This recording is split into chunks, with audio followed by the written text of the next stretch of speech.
Welcome to Breakaway Sales with Mike Carrison, where you will learn the secrets and strategies, actions and tactics of the best salespeople in the world to get the career you want and the life you deserve. Hey folks, Mike Carrison, Breakaway Sales. Welcome back. Thanks for joining me this morning.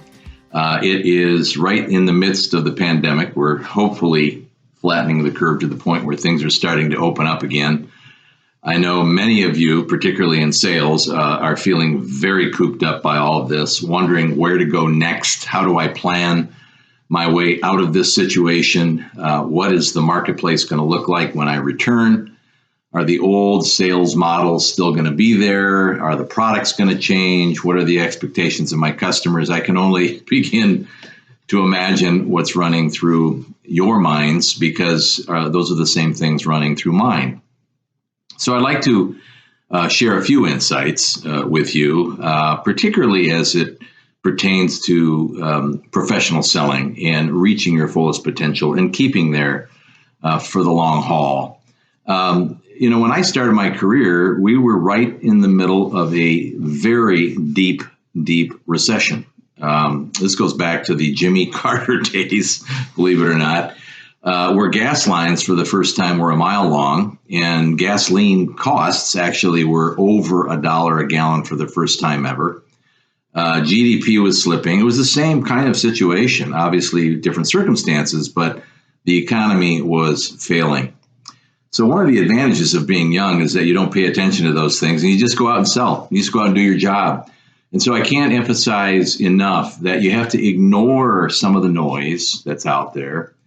You have to be steadfast about doing your job and most of all, helping customers, particularly right now, to get back on their feet with your products, your service, and your guidance. So I want to talk about that a little bit in the context of sales rep productivity. Everybody's talking about productivity. How do you get them to the next level? I think it's really very basic and fundamental. I want to cover some of those ideas with you today. So we talked about, in one of the podcasts, we talked about the triangle, and at the bottom of the triangle is the pack. So those are the folks that are hovering right around 100% of quota, maybe a little more, a lot of them a little less, consistently not making quota. And then I said there was the gap, and then at the top of the pyramid was the breakaway performer. And there were 4 secrets that these breakaway performers cling to, and they're really and master. These are skills that they actually master, and they are, again, number 1, they all use a structured sales cycle in every call that they make, meaning that they know exactly how they're going to open, and they know exactly what they're closing for, and everything in between before each call is actually made. They're meticulous about planning the call, delivering the call, and then later on critiquing the call. Now, the second thing that they're good at is understanding people, what I call understanding buying behaviors, mastering the different types of personality profiles that are out there and how those folks make decisions, process information, use their time, that sort of thing. And the more that we can adapt to them and be more versatile in that regard, the better off we're all going to be. You're going to certainly relate and influence that person much more effectively, I believe. Then the third area was effective personal management, which is both time management and territory management, which is really about goal setting and planning. So I'm going to come back to that in a few minutes. And then finally, good old-fashioned mental toughness, which is the ability to renew your motivation and your energy to do your job, even on days when it doesn't seem like it's very easy, particularly in the middle like this, a pandemic. But we have to go on, and our customers are expecting us to do that. So let's talk about the gap. Why the gap, and what's happening at the top, the breakaway performer, that's not happening at the bottom. I'm going to give you a few clues that have always worked for me and has been very effective for the best reps in the world that I've seen over the years. Many of them my own students. Number 1, they are absolutely meticulous planners. So most companies hand out a quota, not always, but most sales rep actually carry a quota. And I think this is important, not so much that they have a measuring bar, although that is one way to determine your performance is against a bar, a goal.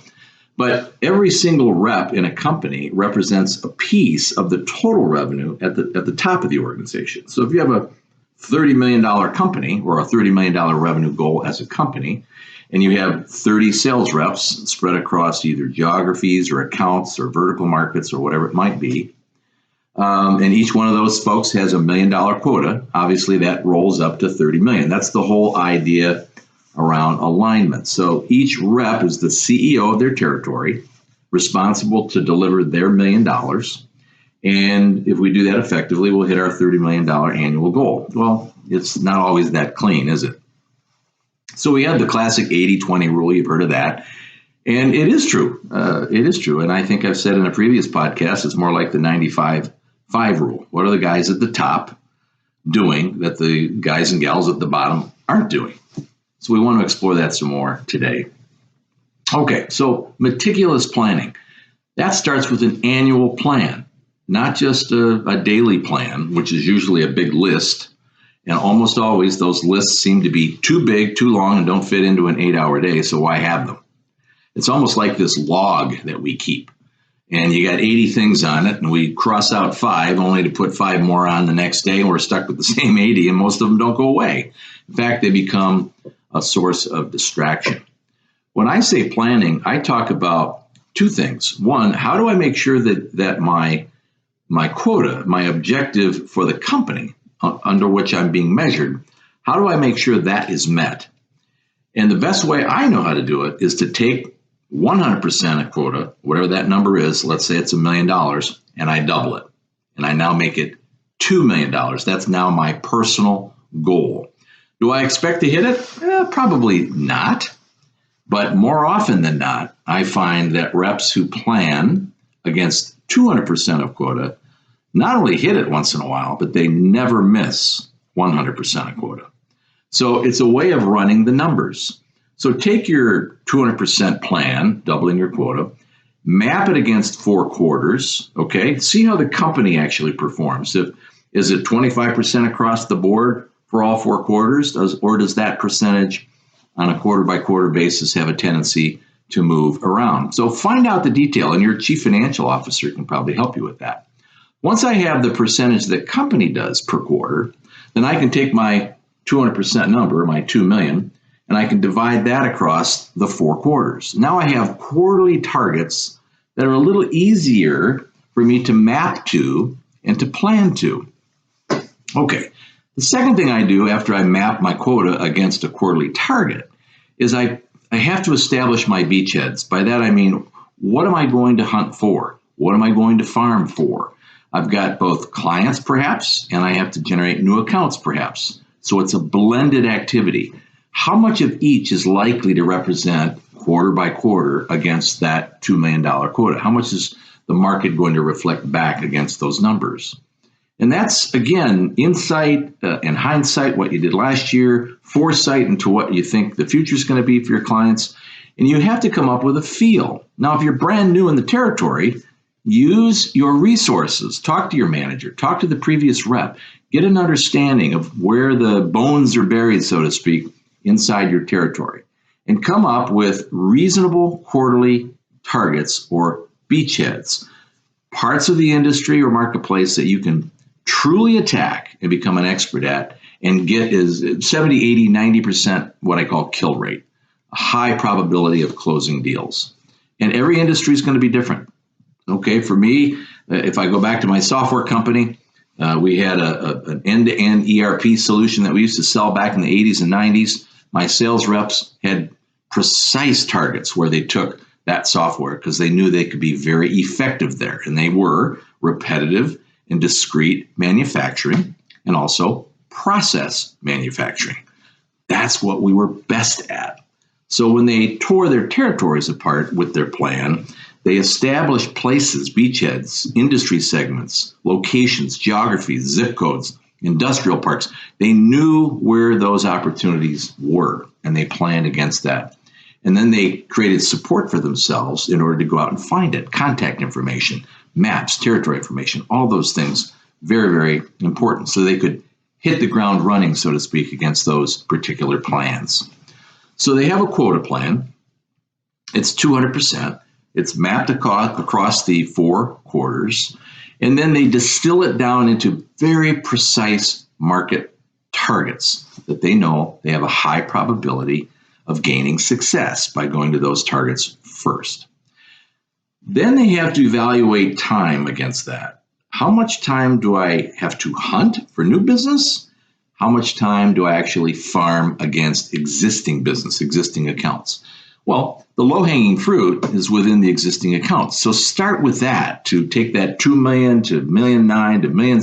Walk it down as far as you can based upon your knowledge of your customers and what they're likely to do with your products and services over the course of that year. That'll at least give you a sight line into what the targets are for hunting. So this is also part of planning. Now, once I know the hunting targets and I know the farming targets and I have got my beachheads established, then I have to look at the size of the deal. So again, every industry is going to be different, but if I have an average transaction of, say, $100,000, okay, maybe it's a machine tool. Machine tool industry is $100,000 to $150,000 for a machine tool. So what does that tell me? Well, at 200% of quota, do the math. 100,000 into 2 million, there's how many transactions you have to do. So pin down the number of transactions that you have to hunt and farm and get a feel for that. Then you take it to the actual, what I call taking the whiteboard, your plan, to reality, the runway. And the runway means, how do I execute that plan? Execution is all about action. It's about picking up the phone, making the telephone call, getting in the car, going to the customer, understanding what your plan is for that particular day. I mean, it's very, very granular, and you have to walk that down to the daily runway every single day. So if you have an annual plan, your 200% plan, your beachheads, where you're going to take your message in the territory, your contact and support information so you know how to run your territory effectively without wasting time, and then down to the runway level. The actual activities, whether it's prospecting, hunting, farming, presenting, building proposals, presenting proposals, educating, training, whatever it might be that you have to do in order to be effective, that's baked into the calendar as well. So when I hear all this about time management, well, yeah, that's important, but it's got to support the plan. So if the plan is tight and you can see it in your mind's eye, then you're going to be able to convert that plan into action. Evaluate how much time it takes to act on something, and then bake it into the calendar, the daily calendar. And here's the secret. Get rid of the list of 80. You'll never get them done. It's a laundry list, and many times the 80 pieces that are there, they get resolved in some other way, and you don't even have to get involved. Make sure that you focus on anywhere from a minimum of 4, no more than 8 key items every single day. You only have 8 hours, maybe 10 if you're working hard, and you should be. But at the end of the day, if you try to do more than that, then you're going to do a lot of things very sloppily and ineffectively, and it probably won't get done at all. So focus your energy on things that roll up to support that 200% plan. So plan here.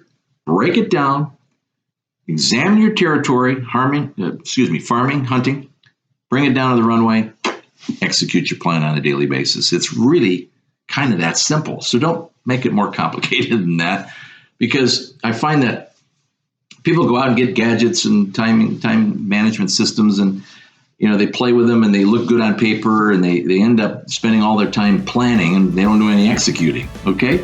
So get the plan done and get in the field. That's what plans are about. Thanks for watching, and a special thanks to our subscribers. Consider becoming one today and visit breakawaysalespro.com for much more on how you can get the career and life you want with Breakaway Sales skills.